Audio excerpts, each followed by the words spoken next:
But God was not at all pleased with what David had done, and sent Nathan to David. Nathan said to him, "There were 2 men in the same city, one rich, the other poor. The rich man had huge flocks of sheep, herds of cattle. The poor man had nothing but one little female lamb, which he had bought and raised. It grew up with him and his children as a member of the family. It ate off his plate and drank from his cup and slept on his bed. It was like a daughter to him." One day a traveler dropped in on the rich man. He was too stingy to take an animal from his own herds or flocks to make a meal for his visitor, so he took the poor man's lamb and prepared a meal to set before his guest. David exploded in anger. "As surely as God lives," he said to Nathan, "the man who did this ought to be lynched. He must repay for the lamb 4 times over for his crime and his stinginess." "You're the man," said Nathan. "And here's what God, the God of Israel, has to say to you: I made you king over Israel. I freed you from the fist of Saul. I gave you your master's daughter and other wives to have and to hold. I gave you both Israel and Judah. And if that hadn't been enough, I'd have gladly thrown in much more. So why have you treated the word of God with brazen contempt, doing this great evil? You murdered Uriah the Hittite, then took his wife as your wife. Worse, you killed him with an Ammonite sword. And now, because you treated God with such contempt and took Uriah the Hittite's wife as your wife, killing and murder will continually plague your family. This is God speaking, remember. I'll make trouble for you out of your own family. I'll take your wives from right out in front of you. I'll give them to some neighbor, and he'll go to bed with them openly. You did your deed in secret, I'm doing mine with the whole country watching." Then David confessed to Nathan, "I've sinned against God." Nathan pronounced, "Yes, but that's not the last word. God forgives your sin. You won't die for it. But because of your blasphemous behavior, the son born to you will die." After Nathan went home, God afflicted the child that Uriah's wife bore to David, and he came down sick. David prayed desperately to God for the little boy. He fasted, wouldn't go out, and slept on the floor. The elders in his family came in and tried to get him off the floor, but he wouldn't budge. Nor could they get him to eat anything. On the 7th day the child died. David's servants were afraid to tell him. They said, "What do we do now? While the child was living he wouldn't listen to a word we said. Now, with the child dead, if we speak to him there's no telling what he'll do." David noticed that the servants were whispering behind his back, and realized that the boy must have died. He asked the servants, "Is the boy dead?" "Yes," they answered. "He's dead." David got up from the floor, washed his face and combed his hair, put on a fresh change of clothes, then went into the sanctuary and worshipped. Then he came home and asked for something to eat. They set it before him and he ate. His servants asked him, "What's going on with you? While the child was alive you fasted and wept and stayed up all night. Now that he's dead, you get up and eat?"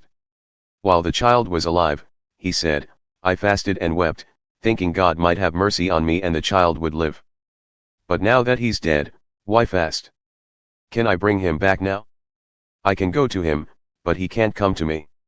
David went and comforted his wife Bathsheba. And when he slept with her, they conceived a son. When he was born they named him Solomon. God had a special love for him and sent word by Nathan the prophet that God wanted him named Jedidiah, God's beloved. Joab, at war in Rabbah against the Ammonites, captured the royal city. He sent messengers to David saying, "I'm fighting at Rabbah, and I've just captured the city's water supply. Hurry and get the rest of the troops together and set up camp here at the city and complete the capture yourself. Otherwise, I'll capture it and get all the credit instead of you." So David marshaled all the troops, went to Rabbah and fought and captured it. He took the crown from their king's head, very heavy with gold, and with a precious stone in it. It ended up on David's head.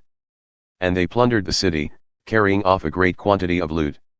David emptied the city of its people and put them to slave labor using saws, picks, and axes, and making bricks. He did this to all the Ammonite cities. Then David and the whole army returned to Jerusalem.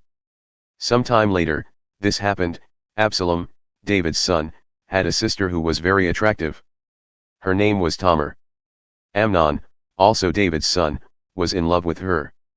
Amnon was obsessed with his sister Tamar to the point of making himself sick over her.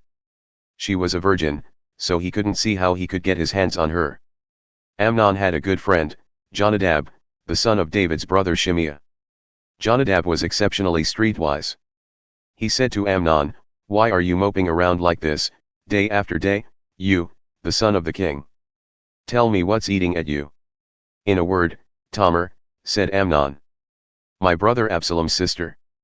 I'm in love with her." "Here's what you do," said Jonadab. "Go to bed and pretend you're sick. When your father comes to visit you, say, 'Have my sister Tamar come and prepare some supper for me here where I can watch her and she can feed me.'" So Amnon took to his bed and acted sick.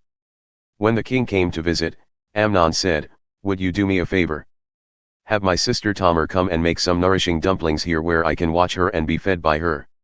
David sent word to Tamar, who was home at the time, "Go to the house of your brother Amnon and prepare a meal for him." So Tamar went to her brother Amnon's house. She took dough, kneaded it, formed it into dumplings, and cooked them while he watched from his bed. But when she took the cooking pot and served him, he wouldn't eat. Amnon said, "Clear everyone out of the house," and they all cleared out. Then he said to Tamar, "Bring the food into my bedroom, where we can eat in privacy." She took the nourishing dumplings she had prepared and brought them to her brother Amnon in his bedroom. But when she got ready to feed him, he grabbed her and said, "Come to bed with me, sister." "No, brother," she said, "don't hurt me. This kind of thing isn't done in Israel. Don't do this terrible thing. Where could I ever show my face? And you'll be out on the street in disgrace. Oh, please. Speak to the king, he'll let you marry me." But he wouldn't listen. Being much stronger than she, he raped her. No sooner had Amnon raped her than he hated her, an immense hatred. The hatred that he felt for her was greater than the love he'd had for her. "Get up," he said, "and get out." "Oh no, brother," she said. "Please. This is an even worse evil than what you just did to me." But he wouldn't listen to her. He called for his valet. "Get rid of this woman. Get her out of my sight." And locked the door after her. The valet threw her out and locked the door behind her.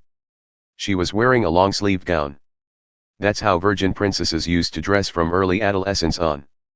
Tamar poured ashes on her head, then she ripped the long-sleeved gown, held her head in her hands, and walked away, sobbing as she went. Her brother Absalom said to her, "Has your brother Amnon had his way with you?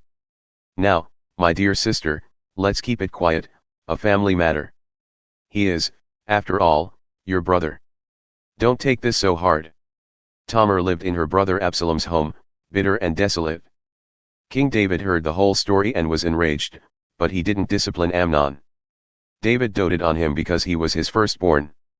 Absalom quit speaking to Amnon, not a word, whether good or bad, because he hated him for violating his sister Tamar.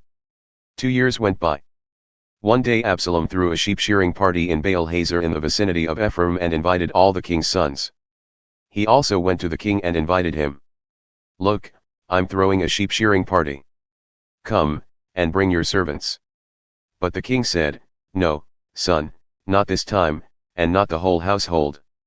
We'd just be a burden to you." Absalom pushed, but David wouldn't budge. But he did give him his blessing. Then Absalom said, "Well, if you won't come, at least let my brother Amnon come." "And why," said the king, "should he go with you?" But Absalom was so insistent that he gave in and let Amnon and all the rest of the king's sons go. Absalom prepared a banquet fit for a king. Then he instructed his servants, "Look sharp, now. When Amnon is well into the sauce and feeling no pain, and I give the order strike Amnon, kill him. And don't be afraid, I'm the one giving the command. Courage. You can do it." Absalom's servants did to Amnon exactly what their master ordered. All the king's sons got out as fast as they could, jumped on their mules, and rode off. While they were still on the road, a rumor came to the king, "Absalom just killed all the king's sons, not one is left." The king stood up, ripped his clothes to shreds, and threw himself on the floor. All his servants who were standing around at the time did the same. Just then, Jonadab, his brother Shimeah's son, stepped up. "My master must not think that all the young men, the king's sons, are dead. Only Amnon is dead. This happened because of Absalom's outrage since the day that Amnon violated his sister Tamar. So my master, the king, mustn't make things worse than they are, thinking that all your sons are dead. Only Amnon is dead." Absalom fled. Just then the sentry on duty looked up and saw a cloud of dust on the road from Horonaim alongside the mountain. He came and told the king, "I've just seen a bunch of men on the Horonaim road, coming around the mountain." Then Jonadab exclaimed to the king, "See! It's the king's sons coming, just as I said." He had no sooner said the words than the king's sons burst in, loud laments and weeping. The king joined in, along with all the servants, loud weeping, many tears. David mourned the death of his son a long time. When Absalom fled, he went to Talmai son of Ammihud, king of Geshur. He was there 3 years. The king finally gave up trying to get back at Absalom. He had come to terms with Amnon's death.